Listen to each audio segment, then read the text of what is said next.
Hey guys, welcome to the Liberal Hive Mind, a channel solely focused on exposing the abundant hypocrisy of the left. Okay, so you might be asking yourself, well, what's up with this basement strategy? What kind of strategy is that? You're just gonna hide in the basement, only surfacing every now and then to do very controlled, highly edited TV interviews, and really what can only be described as pep rallies? You know, everybody's asking the question, why do they insist on hiding in the midst of campaign season? Well, conventional knowledge would tell you they don't exactly have too much of a track record to run on. Even MSNBC can admit that. What you see Republicans doing at the RNC and various campaigns is, here's what gas costs, here's what milk costs, here's what an apartment cost on January 20th, 2021, and here's what it costs now. And those numbers are really bad for the Harris campaign. They obviously don't have much in terms of merit to run on, and so they want to hide and they want to let the media, which is totally in their pocket, do their bidding for them. Of course, that's the obvious, we already know that, but it's actually even worse than that. One of the major reasons why Kamala Harris can't really get on the campaign trail is mainly because every time she does, whether it's her and Joe, they get freaking booed into oblivion and it becomes pretty bad press. Kamala Harris has done 2 separate events in the last couple of days, and during both of these events, she was protested on stage. You know, the story continues. Democrats can't go anywhere. I guess that's why they stay in the basement. Let's have a conversation about it. We got some stuff to get into, so let's roll the tape. All right, folks, so it seems like no matter where Kamala goes, she's getting relentlessly heckled. Let's first start off with this clip right over here. I mean, you can sense the frustration in her face. Here's Kamala Harris getting heckled for essentially 2 minutes straight. Donald Trump intends to take our nation backward. Just look at his Project 2025 agenda. Project 2025.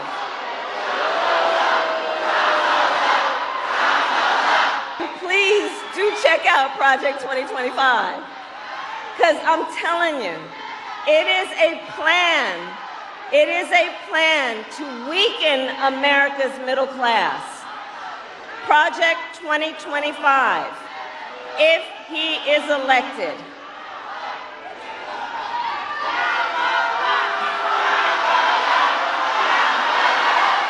I'm here because we believe in democracy. Everyone's voice matters, but I am speaking now.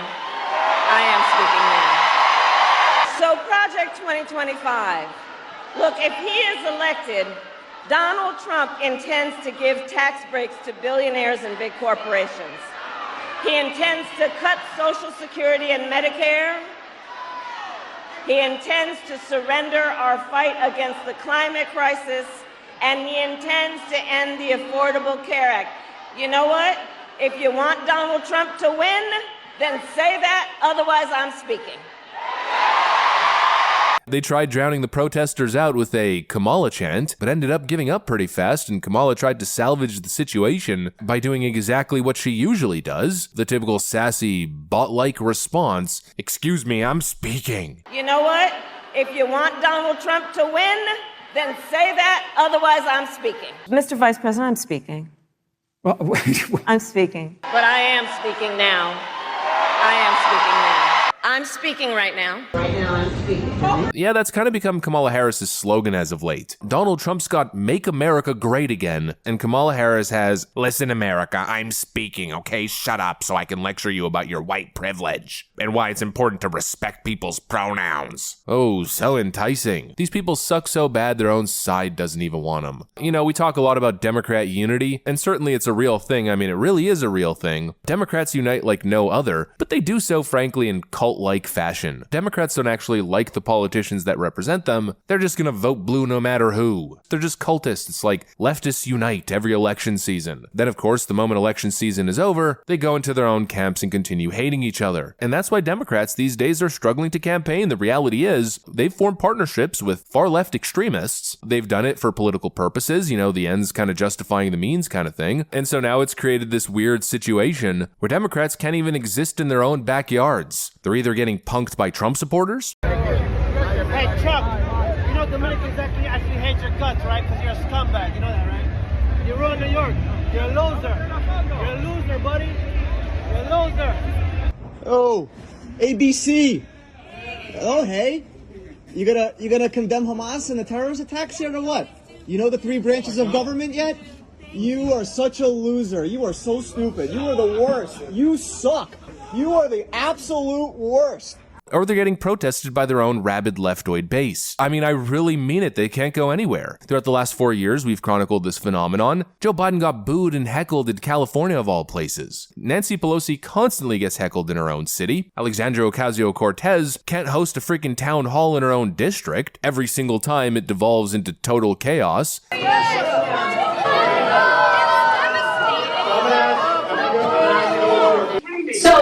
Okay, sir, so I mean, here's what I'll say. His entire career has made it so that Social Security is in danger. So here's the reason why his state has all the credit card companies, because his money loves him. Get your hands off me. Where are you on the migrant issue? You're absent, American. And now Kamala Harris and Joe Biden are stuck on the campaign trail, frankly struggling to campaign. They're getting booed everywhere. This happened just yesterday.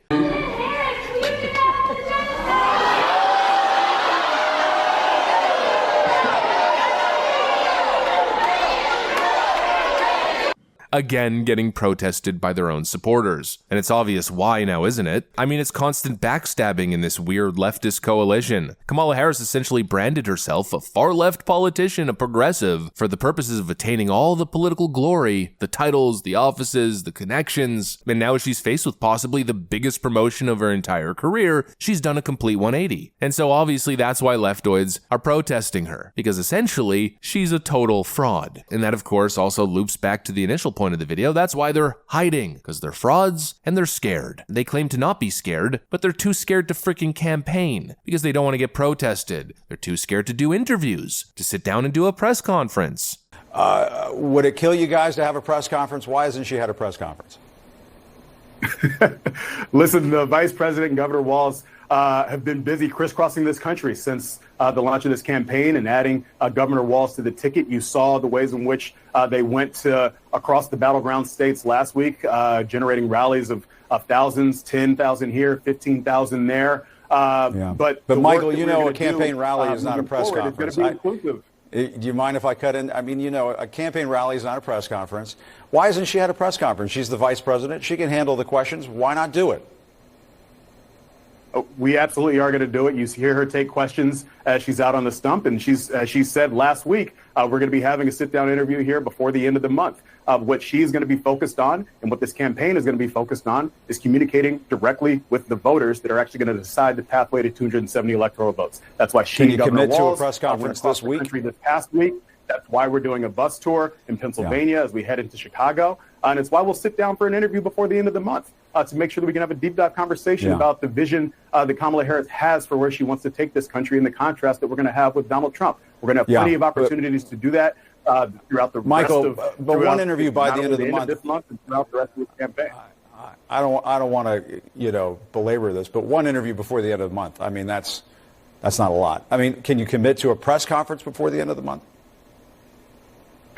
We will commit to directly engage with the voters that are actually going to decide this election. And that is going to be complete with rallies, with sit-down interviews, with press conferences, with all the digital assets that we have at our disposal. Because they're too scared to answer questions. They're too scared to have their track records put under the microscope to face basic, light mainstream media level scrutiny. And they're obviously too scared to debate. That's why they're refusing to do the debates. It's now official. The Harris-Walz campaign has said no to any additional debates pitched by Donald Trump. They claim the debate game ends now. Yeah, apparently presenting their ideas and battling out their ideas in the political arena is just a game now. It's yet again another slap in the face. And of course, it's proof positive that they're complete cowards. They're running frickin' scared. It was 2 weeks there where Democrats were on the offensive. They felt aggressive. Well, just like that, how things change in such a short period of time. Already the script's been flipped, and it seems as though they're totally on the defensive at this point. Tim Walz has been a total disaster, and of course that's pretty much par for the course. Kamala Harris herself knows how to perform that duty quite well. Full-on collapse might lie right over the horizon. Like I always say, let's see where we're going. I'll keep you guys updated. But for now, that's the video. That's what I got for you guys. Hopefully you enjoyed it. If you did, make sure to leave a like and possibly subscribe.